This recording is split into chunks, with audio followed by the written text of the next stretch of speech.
बिस्मिल्लाहिर्रहमानिर्रहीम। अस्सलाम वालेकुम। शरीफा बीबी, कितना अच्छा नाम था उसका, लेकिन किसने ज़िंदगी का नाम काफूर रख दिया था कि उसके एतबार और रवैये में शराफत का दूर दूर तक गुजर ना था। जवान हुई तो अपने अशनाए करामत मुग़ल फ़कीर के साथ भागकर हमारे गांव में आ गई। वो वाजबी से शक्ल सूरत की मालिक थी, लेकिन सेहतमंद और चंचल थी। मुखातिब को मुतासर करने का ढंग जानती थी।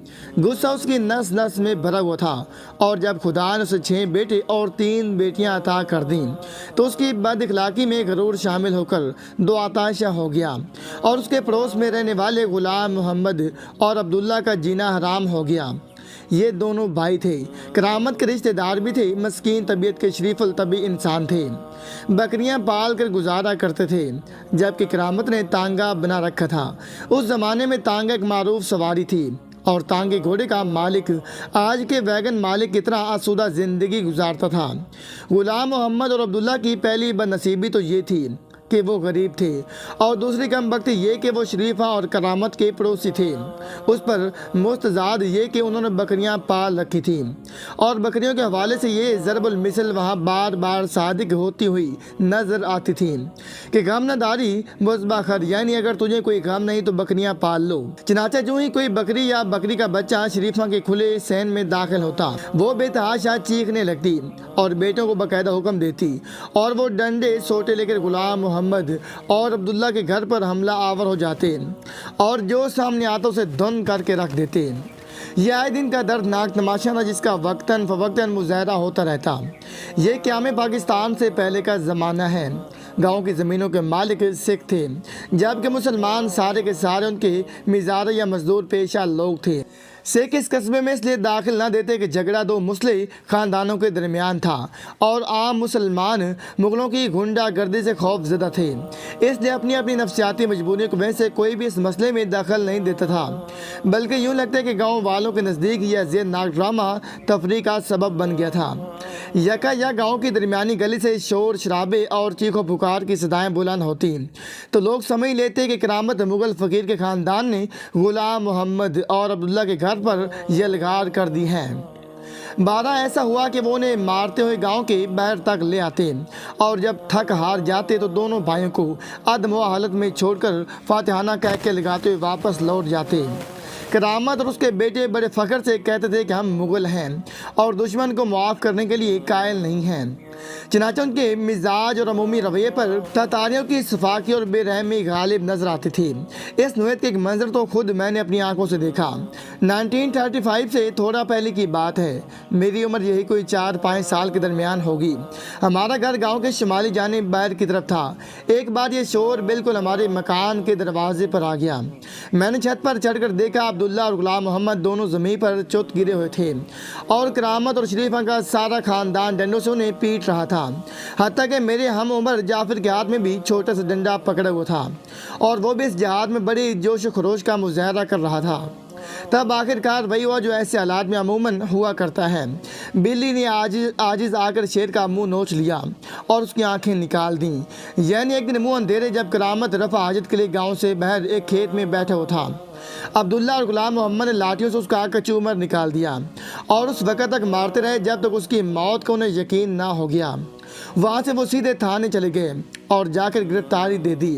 पलट कर गाँव आते तो करामत के बेटे उनका कीमा बना देते। शरीफा बेवा हो गई। उसका शेर जैसा खामिद मौत के घाट उतर गया, लेकिन उसकी कार्रवाइयों में कोई फ़र्क वाक़या ना हुआ। गुलाम मोहम्मद और अब्दुल्ला को पहले फांसी की सज़ा हुई, जो अपील के बाद उम्र कैद में बदल गई। अब्दुल्ला की भी शादी भी नहीं हुई थी, लेकिन गुलाम मोहम्मद शादीशुदा था, और उसकी बीवी बरकत बीबी अब मुस्तकिल तौर पर मुसीबतों और गमों की तस्वीर बन के रह गई थी। मुस्कुराहट तो गोया उसके लबों से रुखसती हो गई थी, लेकिन शरीफा उसे मुसलसल कचूके देती रहती थी, और उसके बेटी भी उसे ज़हनी जिस्मानी अजियत पहुँचाने में कोई कसर उठा न रखते। नतीजतन उसने अपने खाविंद का घर छोड़ दिया और अपने नौउम्र बेटी के साथ गाँव से बाहर एक खाली जगह पर एक कुटिया में रहने लगी। शरीफा ने बगैर किसी तरद्दुद के उसके मकान पर कब्जा कर लिया और उसे बाकायदा अपने घर का हिस्सा बना लिया। पाकिस्तान बना और गांव के सिख हिंदुस्तान चले गए। तो करीब एक गांव से हुसन नामी एक बदमाश जो बाकायदा डाकू भी था हमारे गांव में आकर बैठ गया और सिखों का सारा कीमती सामान लूट कर ले गया।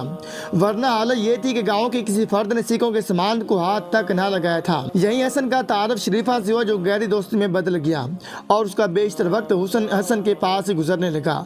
और हालत ये हुई कि जब मुहाजिरीन आ गए और पुलिस ने हसन को गाँव से निकाल दिया तो शरीफा हसन के पास उसके गाँव चली गई और ईरानियाँ उसके घर में रहने लगी। लेकिन जब हसन ने अपने गांव के एक जिम्मेदार को दिन दिहाड़े कत्ल कर दिया और गिरफ्तार होकर जेल चला गया तो शरीफा अपने बेटों के पास वापस आ गई। उस ज़माने में यानी 1953 या 52 हमारे गांव में करीबी कस्बे से एक नौजवान ने आकर किराने की एक दुकान खोल ली। उसकी भी सबसे ज़्यादा दोस्ती शरीफा से थी और शरीफा के वसातत से उसका गहरा ताल्लुक महर चिराग के घर से इस्तवार हुआ और उसका मुसल्लम नतीजा ये बरामद हुआ कि चंद माह के अंदर एक रात गांव की सबसे खूबसूरत और जवान लड़की महर चिराग की बेटी हलीमा अपने आशना के साथ फरार हो गई। ये सारा इंतज़ाम शरीफा बीबी ने ही किया था और इस पूरे इलाके में अगवा की इस पहली वारदात का सहरा उसी के सर बनता था। अब शरीफा ने रह से हुजाब उतार दिए और बदी और बदकारी के रास्ते पर सीना तान कर चल पड़ी। उसने इलाके भर के बदमाश लोगों से दोस्तियां लगा लीं बल्कि अपनी एक बेटी को भी अपने ढप पर चलाने में कामयाब हो गई। तब उस खानदान पर खुदा का गजब टूट कर बरसा। नबी अकरम सल्लल्लाहु अलैहि वसल्लम की एक हदीस मुबारक है जिसका मफहूम यूँ है कि जिस खानदान या कौम में बदकारी का चलन आम हो जाता है वहाँ जवान मौतें कसरत से होती हैं। चनाचा देखते देखते एक रोज़ शरीफा का बड़ा बेटा हनीफ मौत की वादी में उतर गया। कितना कड़ियल जवान था वो, 6 फुट से निकलता हुआ कद, कसरती जिस्म, सोमो सलात का पाबंद। मस्जिद के सहन में खड़े होकर अजान देता तो किसी लाउड स्पीकर के बगैर 3 फरलांग दूर दस रोड तक उसकी आवाज़ सुनाई देती। अपने बाप की तरह हनीफ भी तांगा चलाकर गुजारा करता था। 5 छोटे छोटे बच्चे थे उसके और उसकी बीवी करीमा बड़ी ही खुश इखलाक खातून थी। उस वक़्त तो किसी को उसकी मौत का सबब मालूम नहीं हुआ था, लेकिन लगता है कि उसने दिमाग की रग फट गई थी। माँ की सरगर्मियाँ उसके लिए नाकाबिले बर्दाश्त हो गई थीं। चंद ही महीने गुजरे थे कि शरीफा का दूसरा बेटा सादिक भी अजल का शिकार हो गया। सादिक भी अयालदार था, उसके 3 बेटे थे। मियाँ बीवी दोनों खूबसूरत और सेहतमंद थे, इसलिए बेटी भी वजी और शकील थे। सादिक मजदूर पेशे नौजवान था जो काम मिलता कर लेता। रात को गांव में चौकीदारी का फर्ज अंजाम देता था। उसकी मौत भी नागहानी थी। शरीफा की सारी कारस्तानियों के बावजूद गांव के सारे लोग उन दोनों भाइयों की मौत पर बहुत गमज़दा और हरासा हुए। अब बारी है इनायत अली की। ये भाइयों में चौथे नंबर पर था। अभी कंवारा था कि चंद रोज़ बुखार में मुब्तला रहकर चल बसा और फिर एक रोज़ जाफिर को बुलावा आ गया। ये भाइयों में सबसे छोटा था। मेरा हम उम्र था, लेकिन दूसरे भाइयों की तरह तालीम से बिल्कुल बेपहरा था। इसके हवाले से एक बात मुझे कभी नहीं भूलती। गर्मियों का मौसम था, चांदनी रात थी और उनके मकान की खुली छत पर एक तकरीब हो रही थी। बैत की तकरीब, मुरीद बनने की तकरीब। दरअसल देहाती में नहीं बल्कि शहर में भी एक अकीदा ईमान का हिस्सा बना दिया गया है कि किसी न किसी मुर्शिद की बैत फ़र्ज़ ऐन है और जिसका कोई मुर्शिद नहीं उसका ना निकाह जायज़ है ना उसका जनाजा हो सकता है। तो इस हवाले से गाँव के हर फर्द बशर के लिए किसी न किसी पीर का मुरीद होना लाजिम था। और आज जाफिर साईं रौनक अली से बैत हो रहा था। साईं रौनक अली एक ऐसे चारपाई पर रौनक अफरोज था जिस पर सफ़ेद चादर बिछी हुई थी। दाढ़ी, मूंछों और सर के बालों से मुकम्मल बेनियाज, अलबत्ता सर के दरमियान से तकरीबन 10 इंच लंबी बालों की एक लेट कानों के नीचे से झूलती तक जा रही थी। वो तकिया लगाए चारपाई पर नींद दराज था। उसकी सितार उसके पहलू में आराम कर रही थी, जबकि नीचे फर्श पर बांग का कोंडा और डंडा फरोकश थे। गांव के 15-20 अफराद निहायत अकीदत और एहतराम से साईं की चारपाई के गिर्द बैठे हुए थे और मैं भी एक मुबस्सिर की हैसियत से वहाँ मौजूद था। शरीफा बीबी एक तरफ हाथ बांधे बैठी हुई थी और उसे साईं रौनक अली से सबसे बढ़कर अकीदत थी। साईं रौनक अली अचानक सीधा होकर बैठ गया और नाकाबिले फहम अंदाज में पंजाबी के अशलूक और भुजन गाने लगा। उसकी आवाज़ बार बार बुलंद और करख्त होती जाती, जिससे मुझ समेत सारे हाज़रीन सहम जाते थे। इसलिए मैंने यकायक ज़ोर का एक नारा लगाया और जाफिर उसके सामने बाकायदा सजदे में गिर गया और देर तक इस हालत में पड़ा रहा। साईं बस तूर अशलोक पढ़ता रहा तक कि 5-7 मिनट के बाद जाफिर ने सजदे से सर उठाया और साईं के सामने हाथ जोड़कर कहने लगा, शुक्र है आज मैं मुसलमान हो गया। इनायत अली की तरह जाफिर भी कुंवारा दुनिया से चल बसा उसने साईं रौनक अली का मुरीद बनने के सिवा जिंदगी का कुछ भी नहीं देखा था। यके बाद दीगरे 4 जवान बेटों की मौत से भी शरीफा के अंदर का इंसान बेदार ना हुआ। उसने अपने औलाद से जरा भी इबरत हासिल ना की। उसने अपने दोनों बेटों बेवा बहू को इतना जज किया कि वो गाँव छोड़कर चली गई। करीमा के बच्चे सियाने हो गए थे, वो उन्हें लेकर गुजरांवाला चली गई, जबकि फातिमा ने करीबी कस्बे में सिमडियाल में पनाह हासिल कर ली। शरीफा को नेकी और इखलाकियात से खुदा वास्ते का बेर था। गांव के इकलौती मस्जिद के सामने मशरिक की जानिब मुगल खानदान का छोटा सा कब्रिस्तान था, जिसमें बाबा करमे शाह उनकी इकलौती पुख्ता कब्र भी थी। शरीफा को इस कब्र से निहायत दर्जे की अकीदत थी। वो अली सुबह आकर कब्र के इर्द गिर्द झाड़ू देती, उसकी चादर साफ करती और कब्र के ऊपर वाले ऊपरी हुए हिस्से को इस तरह मटियों से दबाती जैसे कोई जिंदा लेटे हुए बुजुर्ग को दबाता है।